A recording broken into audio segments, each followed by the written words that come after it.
Previously on Crowforest Reviews.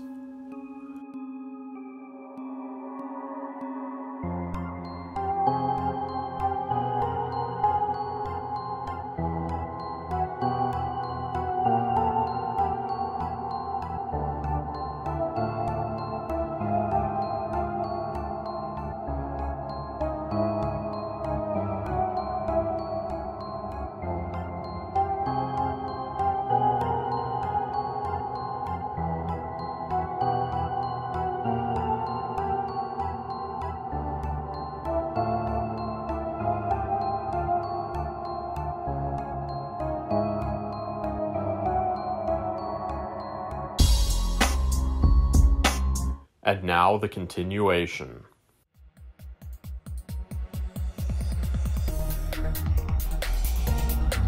Does it say?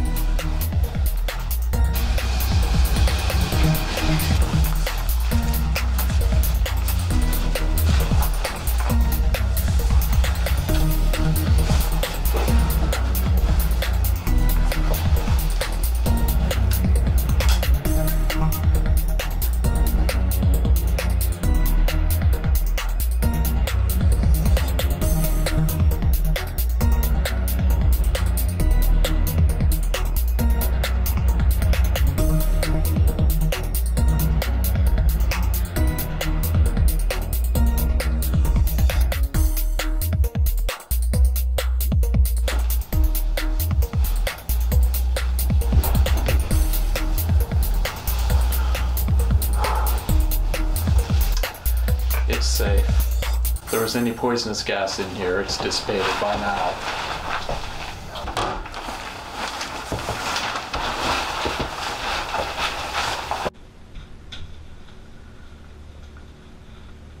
Now, do you mind telling me what's going on? The feds just came in and took over my case and refused to give me any details. We've had a number of seemingly connected cases all across the country. In every incident, the victims are killed inside a locked room with no markings on them or any other obvious indicator of how they might have died. Our going theory is that they were all poisoned with some type of gas, possibly chlorine gas given the presence of both bleach and ammonia at all the crime scenes, but Trace has never turned up anything to confirm this. Honestly, it's a little creepy. It's like all these people just died for no reason. Newspapers have even started calling him the Phantom Killer.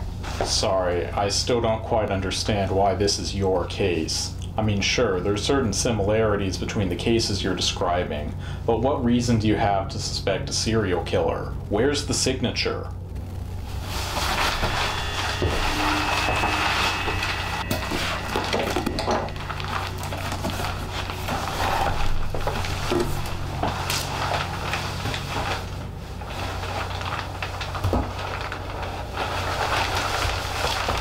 That's your signature.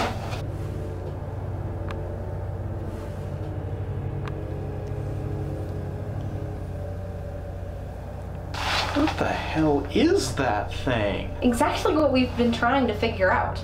The detail is incredible. Even the clocks read the same. Yeah, and every crime scene has had a clock stopped at this time. Time of death? Possibly. But we're thinking that it might have more significance. Are you familiar with the phrase, the 11th hour? Sure. Nut jobs think the world is coming to an end use it as a way of saying the apocalypse is almost upon us. Why? Well, we think the killer is using it in a similar way, except in this case, he's saying that it's already past the 12th hour and their world has already come to an end. What do you think?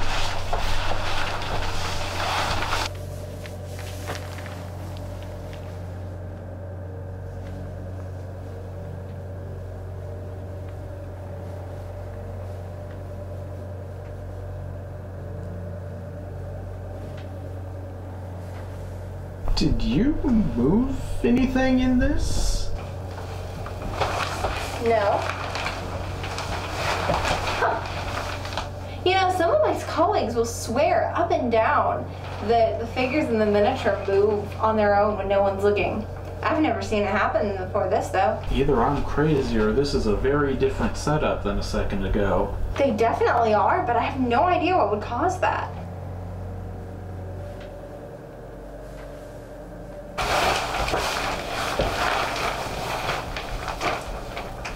we have an ID? No, we don't. That's not surprising. We haven't been able to get an ID on any of our victims yet. It's like they had no contact with the outside world whatsoever. How is that even possible? It's not. And yet, no one has any memory of these people. It's like they were just erased from existence. The Phantom Killer isn't just a phantom himself. He creates them.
What have I done? What's wrong? What's wrong? The Phantom is a serial killer. He was living in my house for 5 years, and now I've released him back into the world he victimized. No, there has to be some kind of mistake. He seemed like such a nice guy. He couldn't possibly be a serial killer. Unless... Oh, of course. Why didn't I see this before? It's so simple. Are you actually going to explain, or are you just going to leave us hanging? Oh, Bunny, I couldn't possibly explain. It's just too complicated. Wait a minute. Is it too complicated to possibly explain, or is it so simple? I'm confused. It's easy to understand, but it's not easy to explain. You're calling me stupid? No! I mean, not really. I mean, you know, you can be a real pain sometimes. Okay, fine. Are you familiar with the concept of Schrodinger's cat? Yes. The idea is that if you have a cat in a box, then it exists in the state of being both alive and dead until it's observed. I said yes. Stop explaining. I think that the same type of dual existence demonstrated by Schrodinger's cat allowed the Phantom to commit all those murders while still being trapped in my room. It's our room, not your room. I think that might also account for a type of split personality disorder. Wait, what? Consider Schrödinger's cat again. If we were to apply human traits to the cat, what type of a personality do you think we'd come up with? I think it's highly offensive that you said human traits. I am a bunny. I think it's very probable that we would have to build two entirely separate profiles. I think the living cat would be playful, but the dead cat would be vengeful. And in the same way, the personality of the Phantom I met was friendly, but the personality in Lego World is a serial killer. Wait. You're saying that the Phantom you met was friendly? He threatened to kill you if you didn't finish a video project. Yes, he did. Even his light side has a dark streak. I really don't want to meet his dark side. Then don't! Let them sort it out. I can't do that, Bunny. I unleashed a serial killer on these people. Hell, I might have created a serial killer. I have to make this right. Well, if you really feel that way about it, I will help you on this mission of yours. You will? Oh, hell no! You're on your own, sucker! Thanks a lot. Well, I guess I can't really worry about it right now. I need something to take my mind off of this. Say, Bunny, what's next on the review list? Let's see. Looks like Coraline. Great. That'll calm me down.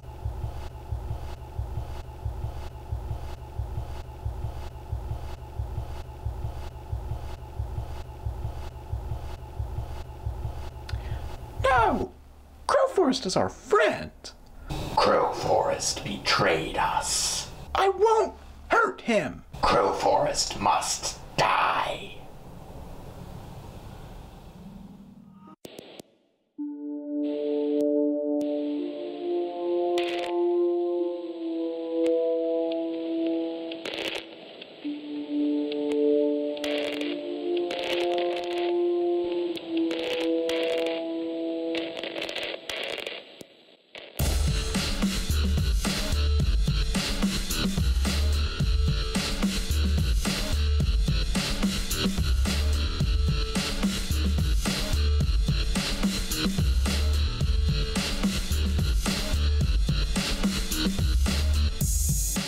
Hello and welcome to Crowforest Reviews.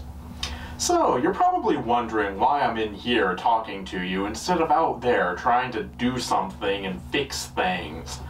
Well, there's a certain formula to these things. For it is written, thou shalt do thy Halloween review in thy Halloween set, and then, if time allows, thou mayest continue with additional storyline. And yes, that is actually written because I just wrote it. Deal with it. So anyway, Coraline! The movie starts out with the most terrifying thing that the director can think of. Sewing.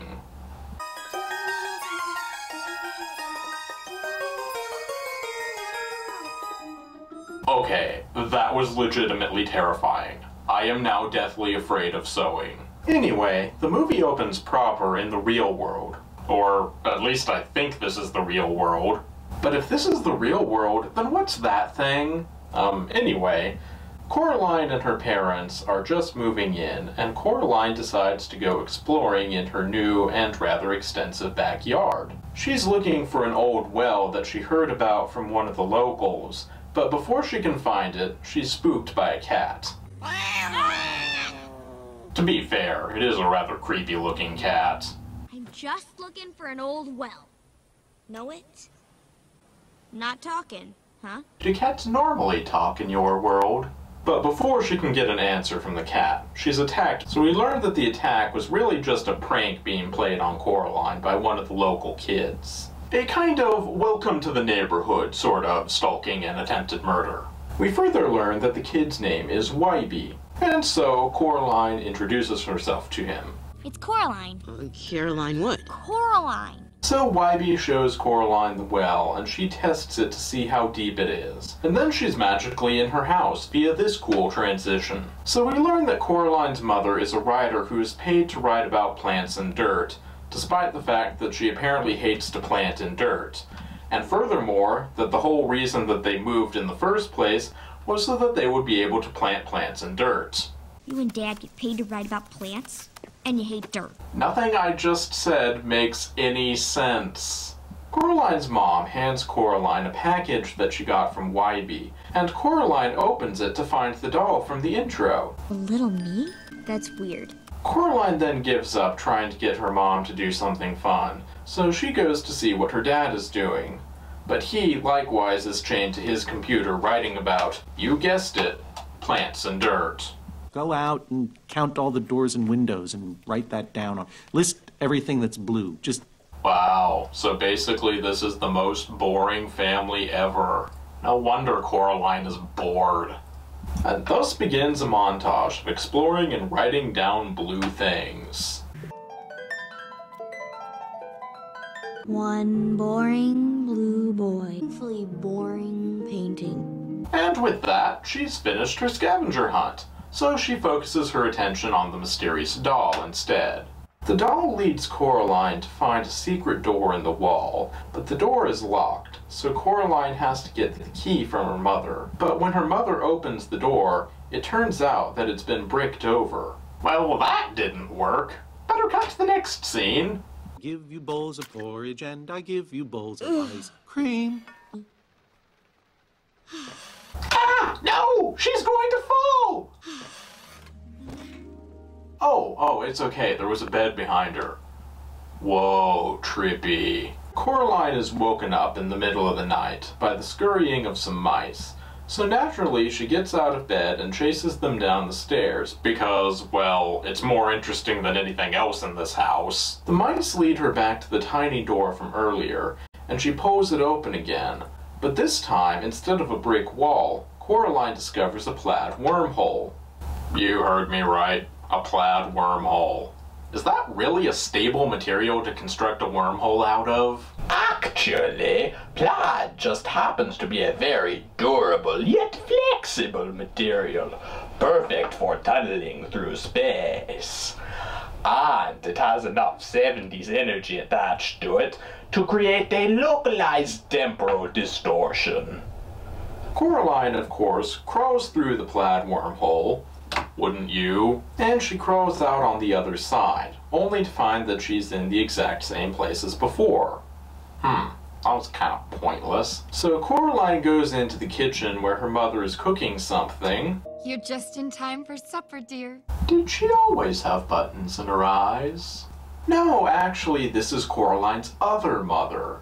And the plaid wormhole didn't take her to the same place at all, but rather to the Mirror Universe duplicate. No doubt the same Mirror Universe duplicate that gave us Bearded Spock. Coraline's other mother tells her that dinner's ready, and asks her to go get her other father. Coraline does so, but Coraline's other father insists on a brief musical interlude first. This piano plays me. I'm sure there's a dirty joke hidden in there somewhere, but I'm too lazy to find it. So Coraline and her other mother and her other father sit down to dinner, and the other parents reveal that they've been waiting for Coraline for a very long time. I didn't know I had another mother. Of course you do. And soon as you're through eating, I thought we'd play a game. I don't know if it's just the button eyes talking, but Coraline's other mother is kinda creepy. I'd love to play, but I better get home to my other mother. I mean my other mother. Well, I can't think of a more graceful way of describing their relationship. So Coraline goes back to bed in the other house, but when she wakes up, she's back in the other house. Coraline tells her parents about her experience the night before, but naturally they don't believe her. And furthermore, Coraline's mother banishes her from the house, telling her to go visit the downstairs neighbors. So Coraline is on her way to visit the crazy downstairs neighbors, but she stumbles across some packages that were intended for the upstairs neighbor, but were mistakenly left on her doorstep. So she makes a slight detour to visit that neighbor instead. She knocks on the door, but the force of her knock causes the door to swing open, upsetting the owner. Secret! Seriously, what is that thing? Is this the real world or not? You see, Caroline. Do I just need a counter for this? До свидания, Caroline. Well, glad that's over with. Caroline, подожди, babe! Are you done yet? They call you Coraline instead of Caroline. Not Caroline at all. So you're done now? Really this time? You sure? Okay, so we can get back to the plot now? Okay, thank you. So Coraline goes to visit the downstairs neighbors and... Oh, how nice to see you, Caroline. Would you like to come in? Caroline! So anyway, one of the sisters offers to read Coraline's tea leaves, resulting in this subtle bit of foreshadowing disguised as hilarity and sewage. Oh, Caroline. Caroline, Caroline, Caroline. I see a very peculiar hand. I see a giraffe. And so, Coraline leaves, making this whole scene entirely pointless. So Coraline goes walking through the fog, which apparently they have quite a lot of there, and Wybie sneaks up on her, firmly cementing how much of a not stalker he is. Check out Slugzilla. You're just like them. Huh? I'm just like Slugzilla? I meant my parents. This kid isn't very bright.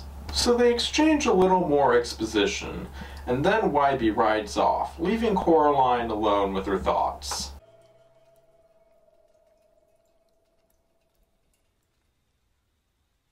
Oh my god, she turned into a doll! She turned into a doll! Ah! Oh my god, oh my god! Ah! Oh. Don't scare me like that! So Coraline leaves some cheese out for the mice, and they, in turn, lead her back to the plaid wormhole. Yes, that's still a thing. Coraline finds her other mother in the kitchen, and her other mother tells her to go get her other father from the garden so they can have dinner. Would you go fetch your father? You mean my other father? Your better father, dear. I think I'll just let the implications of that speak for themselves. So Coraline goes out to the garden to find her other father, and trippiness ensues.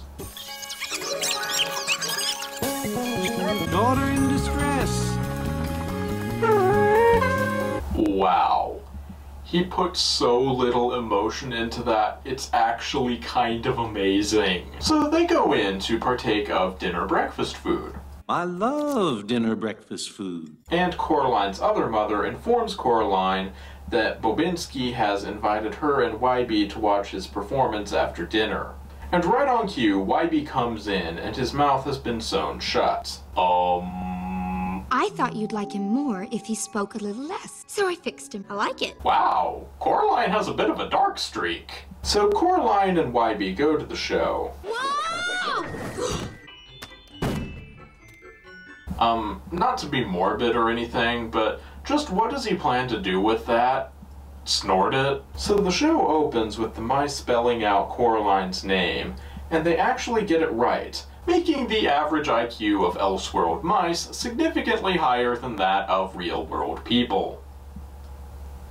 That's kind of sad. After the show is over, Coraline goes to bed, still in Elseworld, but once again, she wakes up the next morning back in the real world. So after some boring real-world stuff that's so boring that we're just going to skip it, Coraline goes back to the plaid wormhole and once again goes through it.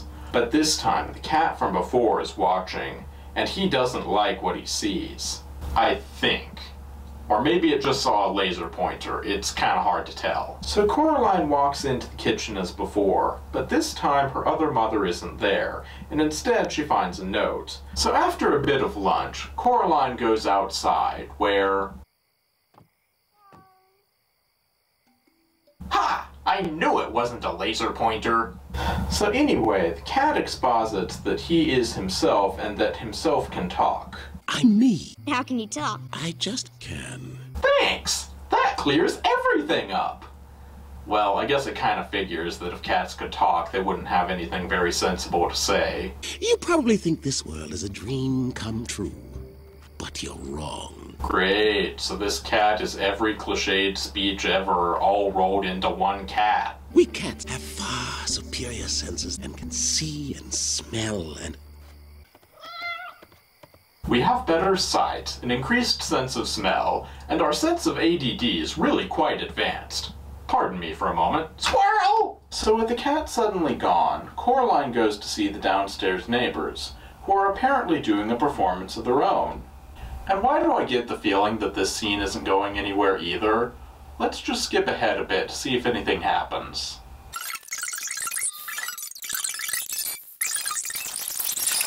Nope, nothing. I should just call them the Big-Lipped Alligator Sisters. The Big-Lipped Alligator Sisters! So anyway, after that, Coraline's other parents return from wherever they were, and they tell Coraline that she can stay with them forever if she wants to. For you, our little doll. Word of advice, never accept a package from anyone who says that. And here's why. Soon you'll see things our way. Coraline is naturally freaked out by the idea, so she buys herself some time by saying that she wants to sleep on it. But she isn't able to fall asleep, and so she doesn't have the automatic portal back to the real world. Panicked, Coraline runs downstairs and demands answers from her other father, but she soon discovers that everyone in the world is a slave of the other mother, and they can't help her. Determined to get as far away from the house as she possibly can, Coraline runs out the back door and keeps running until she gets to the part of the dream world that hasn't finished rendering yet. Nothing out here. It's the empty part of this world. She only made what she knew would impress you. She knew that you would be impressed by unfinished backgrounds. So Coraline gives up trying to run away that way, and instead returns to the house to try to get out the plaid wormhole. But of course, the other mother is there waiting for her. They say even the proudest spirit can be broken. With love. That's really creepy. So needless to say, the other mother is not very happy with Coraline's escape attempt, so she does the most logical thing she can do in that situation. Shove Coraline through a mirror and leave her in a pocket dimension of Elseworld, which I guess would technically be an Elseworld of Elseworld. So Coraline comes across some ghost children who have been imprisoned in the same pocket dimension, and they tell her about how they were all lured in by the other mother. She spied on our lives through the little doll's eyes. And they further tell her that if she can find their eyes, it will free their souls and destroy the other mother's power over them. Wait a minute. Why would the other mother put Coraline in the same pocket dimension as the ghost children? Did it never occur to her that they might be able to form a plan that way? Anyway, Wybie reaches through the mirror and pulls Coraline out, and Coraline runs off to the plaid wormhole. Come on. Wait a minute. How come he can't go through the portal but the rats can? I'd use my bullshit button, but I'm not sure whether to use it on this scene or the previous scene. But one of them definitely needs it. So Coraline returns to the real world, and she discovers that her parents are apparently missing. Wait, when did that happen? Oh well, that's not important right now. Best play a fun game of Let's Freak Out Wybie. He's in there. She can't escape without her eyes. Don't believe me? You can ask the cat! So after scaring away the only guy who might have been able to help her, Coraline goes downstairs to see the Big-Lipped Alligator Sisters again. Caroline says her parents have vanished. God damn it! I thought we were done with that! So anyway, the sisters give Coraline a plot MacGuffin, and then Coraline goes back upstairs, making this whole scene actually have a point. So Coraline falls asleep in her parents' unused bed, and... Ah!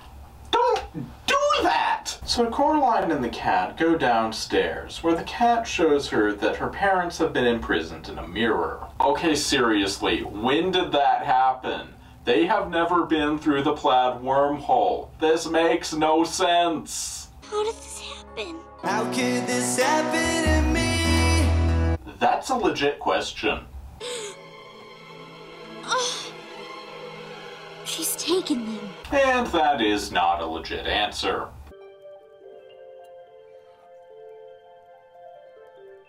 They're not coming back, are they? How should I know? I'm a snow globe. So Coraline enters the plaid wormhole again in an attempt to save her parents. Coraline? Mom? Coraline, you came back for us. Mom! Perception filter. Perception filter. Perception filter. Why would you run away from me? Oh hey, it was a perception filter. What a shock! Though that does raise the question, if she could do that the whole time, then why bother with the button eyes in the first place?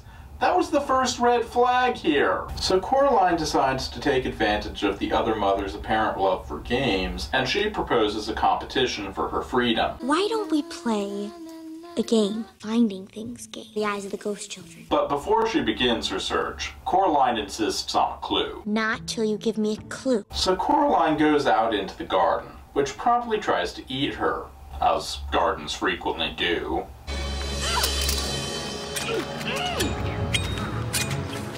Well, that is how I usually weed.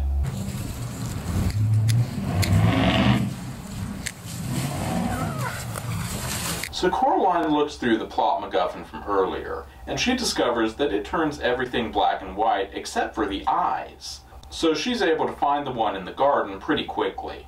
You found me, but there's 2 eyes still lost. When did this turn into a video game? You've cleared this level, but there's still 2 more levels to go before you get to the final boss battle. Here, have some extra lives. Anyway, moving on. Next, she goes to the downstairs neighbor's apartment, where once again she finds the eye without too much trouble. So finally, it's time to retrieve the eye from Bobinski's apartment. But this time, the rats are waiting for her, and they aren't going to give up the eye without a fight. She finally manages to get the eye, with a little help from the cat, but she loses the MacGuffin in the process. I think I mentioned that I don't like rats at the best of times. No, actually you didn't. I skipped that part. So now she has all 3 of the ghost eyes, but before she has time to be relieved at this, the world starts crumbling all around her. Oh no! It's the revenge of the poorly rendered backgrounds! But fortunately, the house stops the effects of the disintegration, or at least greatly slows it down. You know, this really isn't a terribly well explained apocalypse. So Coraline has her final showdown with the other mother, but of course she gets away in the end. With the help of ghost hands? So Coraline gets out, and her parents are freed from the snow globe. You broke my favorite snow globe. You must have broke when you escaped. And cut your knee. Coraline? They don't remember? Why? So Coraline sets the ghost children free, but wouldn't you know it, they tell her she's still in danger. You're in terrible danger. It's the key, miss. The Belden will find it. You know, I thought this movie felt about 10 minutes too shortish. Ain't all bad, miss. Thou art alive. Thou art still living. That's the best you can come up with? Wow. That's pathetic. So naturally, Coraline decides that the best course of action is to go out in the middle of the night to drop the key down the old well from before. Yeah, that seems much more sensible than not doing that. So anyway, the other mother's hand tries to stop her, but Wybie comes along just in time to help her, which is kind of a good thing, because after all of that, it would have just been embarrassing to be defeated by a disembodied hand.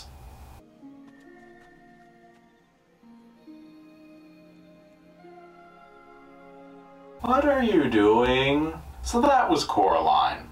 How was it? It was pretty good. And despite my numerous criticisms, I thoroughly enjoyed it. The animation was great, lending itself very well to the creepy, surreal environment. And the main characters were very likable and relatable. So overall, good movie, and I would definitely recommend it. Until next time, here's your kid-friendly clip of the day.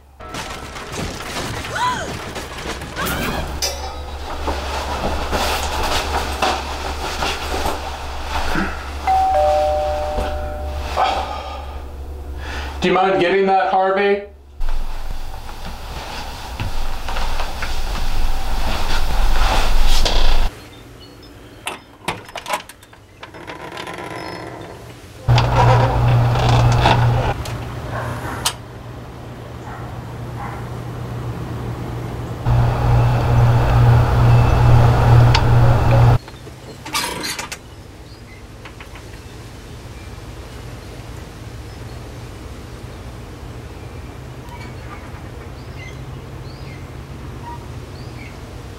Crowforest?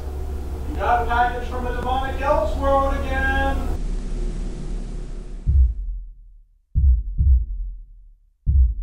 In a town in the woods. woods at the top of a hill, there's a house where no one lives. So you take a big bag of your big city money there and buy it.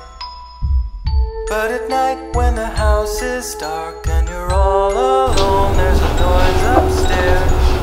At the top of the stairs there's a door, and you take a deep breath and try it. And the flashlight shows you something moving just inside the door. It's a tattered dress and a feeling you have felt somewhere